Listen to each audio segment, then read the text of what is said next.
There are some photographs that are chilling because they capture mysteries that may never be explained, but sometimes knowing the truth behind a photograph can only make it more scary, as the truth is often so much worse than what anyone imagined. From the corpse of a witch to the face of a serial stalker, here are 10 creepy photos with eerie backstories.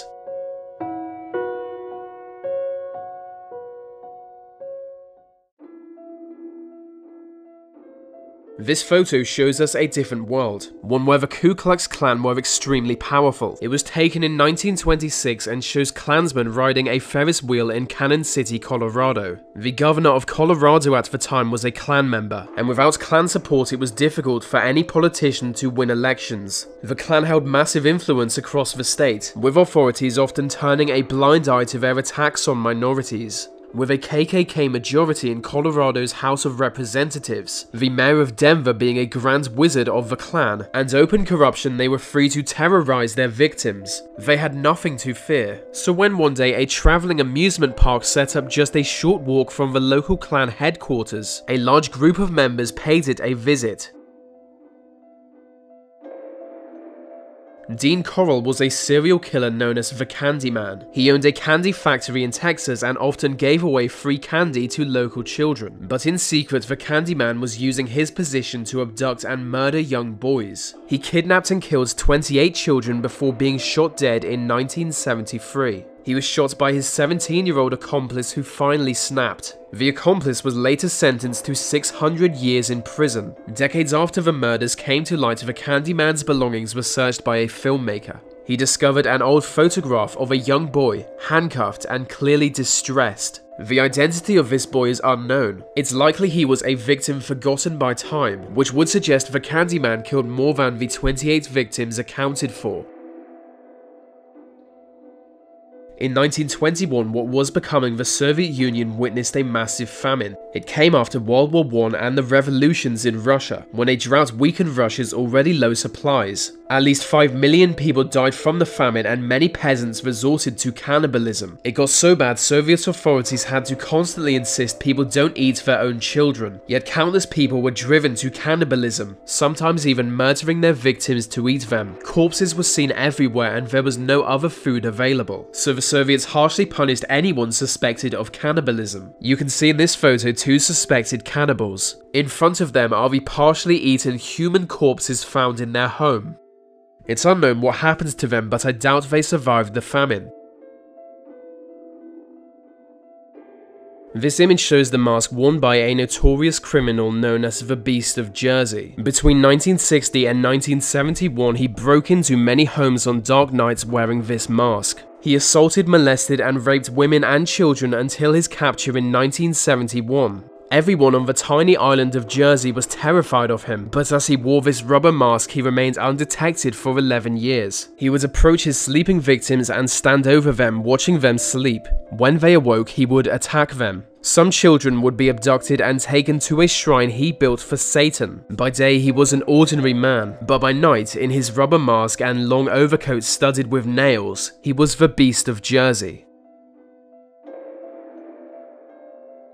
In 1975, Michael and Sean McQuilkin went hiking with their sister. The weather was quickly worsening as a thunderstorm was approaching. They reached the top of a large rock when their hair began to raise into the air. They had no idea why and took a photo to prove it, but it was caused by static brought by the storm. And just moments after taking this photo, they were struck by a bolt of lightning. Mary and Michael were knocked to the ground, but Sean was knocked unconscious. It said the event left him psychologically damaged until he commits suicide in 1989.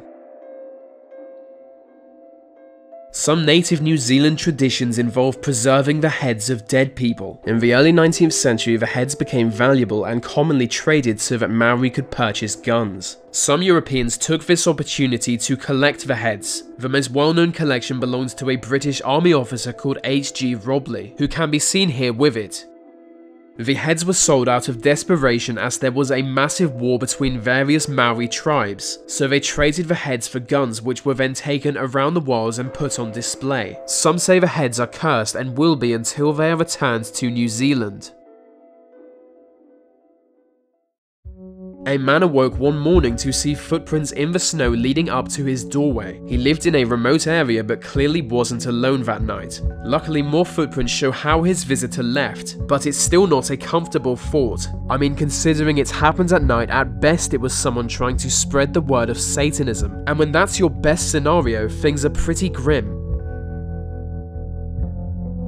In February 2016, a ghost ship yacht was discovered drifting in the Philippine Sea. The yacht was partially underwater, and when searched, the mummified body of a German adventurer was found inside. He had spent decades sailing the world's oceans, and so some speculated he could have been dead for years before his yacht was discovered by fishermen. The autopsy suggested he had only been dead for 1 week, and the sea conditions had mummified his corpse. But 4 weeks before this, he was discovered dead inside the drifting yacht. The Coast Guard was notified but allowed the yacht to drift for another month before being rediscovered.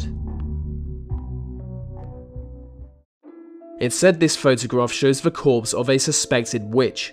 A Romanian woman, she was feared by the local community. One dark night, she was dragged from her home by an angry mob and beaten almost to death. She knew things would only get worse from here, so she commits suicide by drinking large amounts of her own blood. It's not clear how much of this story is true, but she died in 1909 and has since gone down in history as Iona the Bloodthirster.